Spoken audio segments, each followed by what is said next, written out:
বন্ধুরা, এমন অনেক মানুষ আছেন যারা কিন্তু কচু খেতে ভীষণ পছন্দ করেন। আবার এমন অনেক মানুষ আছেন যারা কিন্তু কচু খেতে একেবারেই পছন্দ করেন না। তবে আজকে আমি আপনাদের জন্য গাটি কচুর এমন একটা রেসিপি নিয়ে চলে এসেছি। এইভাবে যদি আপনারা কচু রান্না করেন, দেখবেন যারা কচু খেতে পছন্দ করে না তারাও কিন্তু ভীষণ পছন্দ করে খাচ্ছে। এই রেসিপিটা যেমন গরম ভাতের সঙ্গে খেতে ভালো লাগে, তেমনি কিন্তু রুটির সঙ্গেও খেতে ভালো লাগে।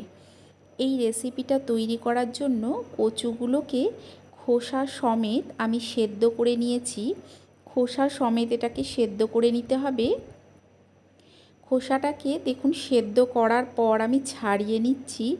সমস্ত খোসাগুলোকেই ঠিক এই রকমভাবে কচুর থেকে ছাড়িয়ে নিতে হবে।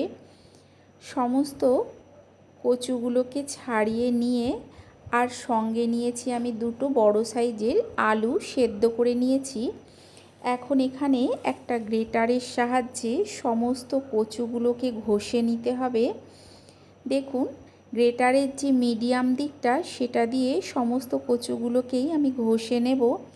ঘষার পর আপনাদের দেখাচ্ছি। দেখুন, ঠিক এই রকম হবে। সব কচুগুলোকে ঘষে নিয়ে এই বাটির মধ্যে দেখুন আমি রেখেছি। কচুর কিন্তু একদম অন্য রকমের একটা রেসিপি। এখন এই কচুর মধ্যে দিয়ে দিচ্ছি দেখুন আমি বেসন। বাইন্ডিংয়ের জন্য 1 চামচ বেসন আর 1 চামচ চালের গুঁড়ো দিলাম। দিয়ে দিলাম স্বাদ অনুযায়ী লবণ। দিয়ে দিচ্ছি হলুদ, এর সঙ্গে দিয়ে দেব লঙ্কার গুঁড়ো, আর দিয়ে দিচ্ছি অল্প একটু গরম মশলার গুঁড়ো। দিয়ে সমস্ত কিছুকে খুব ভালো করে মেখে নিতে হবে। একদমই কিন্তু জল দেওয়া যাবে না। কচুর মধ্যে একটা আঠালো ভাব থাকে। গাটি কচু আপনারা যারা খেয়েছেন জানেন যে এর মধ্যে একটা আঠালো ভাব থাকে, সেটাতেই কিন্তু পুরোটা মাখা হয়ে যায়। দেখুন আমি এটাকে খুব ভালো করে মেখে নিচ্ছি। মাখার সময় এটা হাতে কিন্তু লেগে যাবে, একটা চিটচিটে ভাব তৈরি হবে। দেখুন হাতের মধ্যে আমি অল্প একটু তেল নিয়ে নিলাম, নিয়ে এগুলোকে তৈরি করে নেব। তেল নিলে কি হয়, হাতের মধ্যে আর এটা লেগে যায় না। গাটি কচু যেহেতু নরম আর চিটচিটে, সেই জন্য খুব সহজেই হাতে লেগে যায়। তেল নিলে এটা আর হাতে লাগে না। আপনারা চাইলে এটা গোল গোল করেও বড়ার মতো গড়ে নিতে পারেন, তবে আমি এই রকমভাবেই গড়ছি। সমস্ত দেখুন এগুলোকে রেডি করে নিয়েছি, রেডি করে একটা প্লেটে রেখেছি। এখন অন্যদিকে একটা কড়াইয়ের মধ্যে দিয়ে দিচ্ছি কিছুটা সাদা তেল।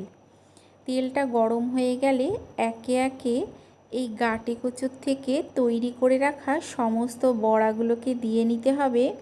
তবে গ্যাসের ফ্লেমটা যতটা সম্ভব লো টু মিডিয়ামে করে এগুলোকে তৈরি করার চেষ্টা করবেন। হাইতে করে ভাজলে কি হবে, বড়ার ভেতরটা কাঁচা থেকে যাবে আর উপর থেকে লাল হয়ে যাবে। দেখুন আমি একটা পিঠ যখন কিছুটা লাল হয়ে এসছে তখন এগুলোকে উল্টে দিচ্ছি। উল্টে দিয়ে অন্য পিঠটাও হতে দেব। যতক্ষণ এই বড়াগুলো ভাজা হচ্ছে ততক্ষণ অন্যদিকে আমি একটা মিক্সির জারের মধ্যে দিয়ে দিচ্ছি 1 ইঞ্চির মতো আদা, 1 চামচ জিরে গুঁড়ো, দিয়ে দিচ্ছি হাফ চামচ হলুদ গুঁড়ো আর 1 চামচ লঙ্কার গুঁড়ো, সঙ্গে দুটো কাঁচা লঙ্কা দিলাম, আর দিয়ে দিচ্ছি 1 চামচ টক দই। টক দই না থাকলে আপনারা টমেটোও দিতে পারেন।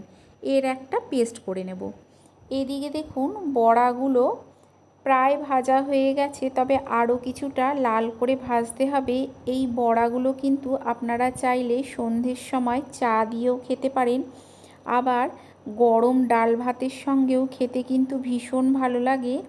দেখুন আমি খুব ভালো করে লাল করে এগুলোকে ভেজে নিয়েছি। এখন এগুলো তুলে নেব। তুলে নিয়ে যে বাদবাকি বড়াটা আছে সেটাকেও ঠিক একই রকমভাবে ভেজে নেব।